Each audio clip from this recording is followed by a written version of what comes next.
Hi, I'm Jeriah and I'm a BAFTA Young presenter. I'm chatting with author and content creator Sharna Jackson on the importance of expressing yourself. It's all part of a project by Spark UK, a mental well-being project run by and for young people to spark conversations around acts of self-care. It's really important to have these chats so we can be more aware of how to help ourselves. So hello Sharna. Hello. How are you doing? The last time I saw you was at the Charleston Festival last year. So It was. It's been such a long time, and Yeah. I hear you've been doing brilliantly ever since. Oh, we're not talking about me, we're talking about you. Okay. So how have you been? I've been really well. I've been a bit stressed by the world. There's a lot going on that makes me quite sad and alarmed. But yeah, I've been trying to take time out for myself to look out for myself so I can be there for others as well. Yeah.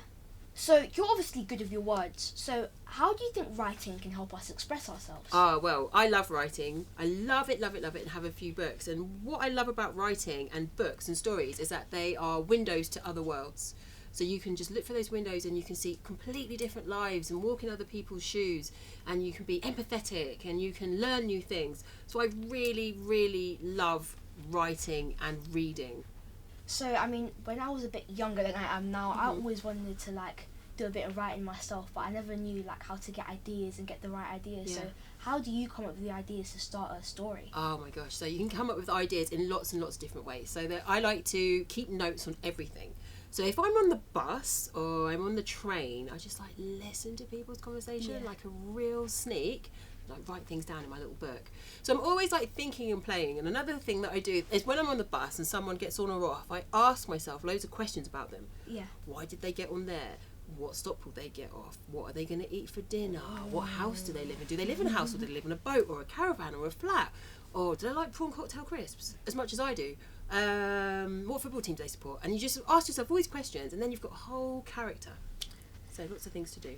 Yeah, because, anyone can get inspiration from anything, from just someone walking down the street with a dog or, playing games or something. Totally. Anyway, what do you do for inspiration? What do you like to do? For inspiration, like to just walk about, see what's going on in the world, walk around, just, have conversations as well. Yeah. Just chat and see what's going on. Yeah, I think it's so good. Having conversations with people is so important, especially people that you might not talk to all the time. It's the same thing with stories because it opens your mind as well. Yeah. And another thing that I really like is going outside. I don't go outside enough. And I live on a boat and it's on the water. Ooh. So I'm like, oh yes, I live on a boat, haha. But it doesn't have any windows, it doesn't have any portholes, it only has skylights and I can't see out of them. So it's important for me to go outside, and I live in Rotterdam, so I live near two really nice bridges. So I walk around both of those bridges and I get some good ideas and a fresh mind. So would you say it's important for some people just to get out and look around for inspiration? Yeah, totally. You can find inspiration in everyday events and objects and things around you. And I have this little phrase that I say to myself, which is magic in the mundane, which means you can find beauty in everyday things if you look hard enough. And it's important for me that anybody can get inspiration. You don't have to jet off on really expensive holidays halfway across the world. You can look in your on your balcony or in your the corner of your bedroom or under your bed or under a spoon, and there might be something there you've never seen before, and that can inspire you and change your mind about something. So would you say it's good to use diaries and journals to get your feelings out? Absolutely. It's such a good way to just talk to someone. And sometimes it's difficult to talk to people. You feel embarrassed about your problems, or you don't want to burden other people with your problems. So having a journal or a diary is a really great way to just get your feelings out. And then once some time has passed, you can look back at it and see if you still feel the same way or if things have changed.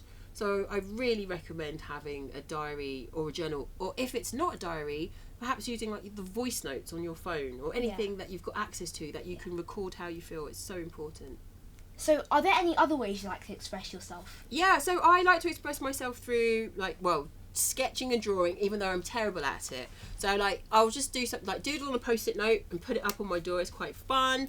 Or I'm working on a book now about how to be creative and how to draw. And sometimes I think confidence stops you from doing things Yeah. and expressing yourself. So like, how do you get confidence and just draw and just do things? So I'm thinking a lot about that. But yeah, I like to take walks. Yeah. I like to play games. I like to cook food. Thank you so much for letting me chat with you, Sharna.